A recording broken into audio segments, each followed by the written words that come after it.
اہل جنت کو کھانے کے لیے پرندوں کا گوشت بھی ملے گا۔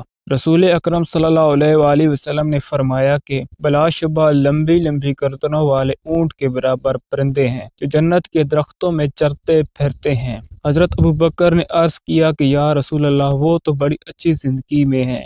حضرت محمد صلی اللہ علیہ وآلہ وسلم نے فرمایا کہ ان کے کھانے والے ان سے زیادہ بہترین زندگی میں ہوں گے۔ 3 بار یوں ہی فرمایا، پھر حضرت ابوبکر کو بشارت دیتے ہوئے ارشاد ہوا کہ تم ان لوگوں میں سے ہوگے جو ان پرندوں کو کھائیں گے۔ حضرت ابو امامہ نے فرمایا کہ جب کسی جنتی کو پرندہ کھانے کا اشتہا ہوگی تو خود بخود پرندہ اس کے سامنے آ کر گر جائے گا اور پکا ہوا ہوگا اور اس کے ٹکڑے بنے ہوئے ہوں گے۔ ایک حدیث میں ہے کہ پرندہ جنتی کے دسترخوان پر خود بخود گر پڑے گا اور بغیر آگ اور دھوئیں کے بنا ہوا اور پکا ہوا ہوگا۔ جنتی اس میں اس قدر کھائے گا کہ اس کا پیٹ بھر جائے گا، بعد میں وہ پرندہ اڑ جائے گا۔